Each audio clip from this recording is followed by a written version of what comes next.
WTF is going on in Pinal County, Arizona?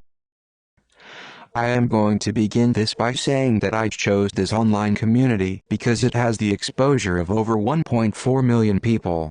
If anyone reading this is in, or knows someone in Mammoth, Arizona, please contact me immediately via this Reddit username. I also posted this on my website. I run a blog about cold cases, but for some reason I can't see it. I've tried posting it at least 15 times, but I'm not getting anywhere. So I really hope this post uploads. I live in Mammoth, Arizona, and nothing has ever happened here worth writing about because, well, Mammoth has a population of around 1,500. 11 days ago, on the 3rd, an older woman who runs a home daycare in my town was found dead in her bathroom by a parent who was picking up his daughter. The kids were all really agitated and told police that Mrs. Booker, the deceased, had been yelling at them and bleeding from her eye before she went into the bathroom and collapsed in her bathtub. Sad and unpleasant, but not really news. But a day later, one of the daycare babies developed a rash and started bleeding from her ear. She died 12 hours later, and so did 8 other kids from that daycare, all with similar symptoms. This started a shitstorm in my town. In a town of 1,500 people, attempts that keep people unaware and calm were an utter failure. It was on Facebook by the following day. 9 people who had been at the hospital when the kids were starting to trickle and also started exhibiting these symptoms, I'm told. None lasted more than a few days. By last Friday, 18 people who had indirect contact with the children were reported missing or dead of natural or unknown causes. All had exhibited similar symptoms just before their deaths. It was at this point that I became directly affected.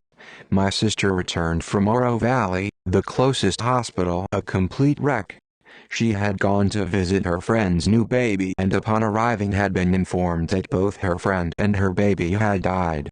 Everything I just told you was told to her by a frightened nurse. I fact-checked what I could. My sister was literally hysterical. She was speaking a full octave higher than usual and at twice the speed. I have never seen her act like that before. Her shoulders and arms had bruises so big I thought maybe she'd been in a car accident on the way home. She told me she didn't know where she'd gotten them, and when I tried to put her to bed she freaked out and started screaming at me that my bedroom was too hot. I took her temperature, which was 102.8. I convinced her to go to bed. I fell asleep on the couch shortly after, waiting for a call back from our town's ME. I woke up to my phone going off. I had 7 texts from friends of mine, all reporting the same thing. Entire families were being found beaten to death all over Mammoth. Blood, bruises, nails and teeth missing, hair ripped out, all of them. I heard reports of anywhere from 14 to 55 dead bodies, depending on who you were talking to. In a state of complete shock, I did the only thing I could do really well on autopilot. I wrote an article about it for my blog. I made some calls around the city, but my usual contacts weren't picking up. I went to check on my sister and she was bleeding from her ear, heavily.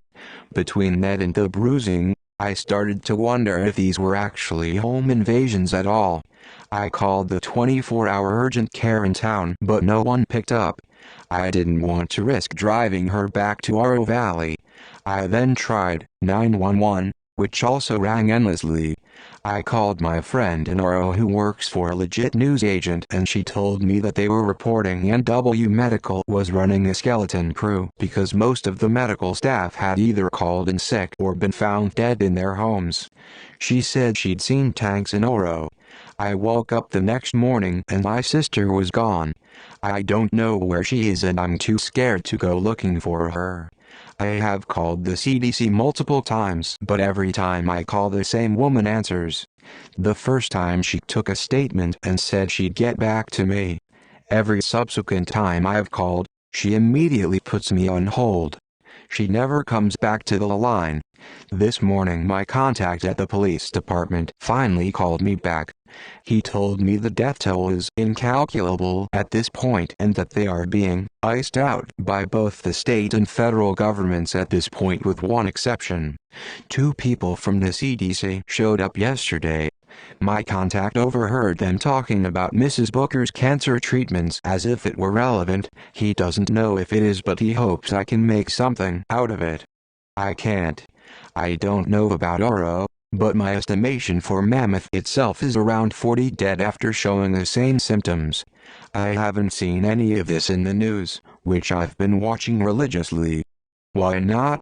We have been told the safest place for us right now is inside our homes. I haven't seen a car pass down my street in 2 days. I'm scared. My sister is still missing, but I'm too afraid to look for her or go into the room she was sleeping in. My hair is falling out from stress. I've been smoking like crazy. This morning I noticed a bruise on my arm. I know my immune system is compromised and I'm too afraid to leave my house. I called my parents in Tucson and left a message, but they haven't called back.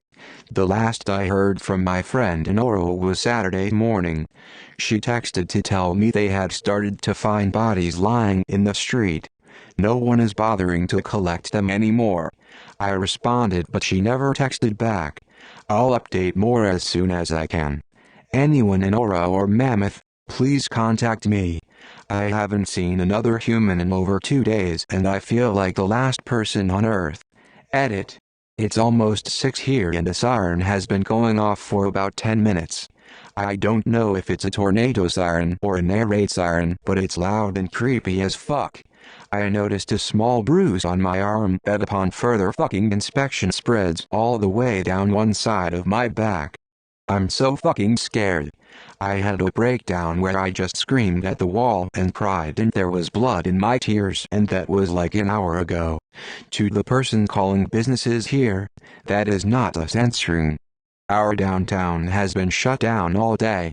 I called a couple places where I know the business owners and employees, and the people who answered are not locals. I don't know what they told you, but they're not from here. I'm going to go over to the neighbors because I can't be alone anymore, and fuck it, it's not like I can get it because I've already got it. The sirens have me terrified and the sun is almost down here. My name is Lindsay Allen, I'm 29 and I'm from Mammoth, AZ.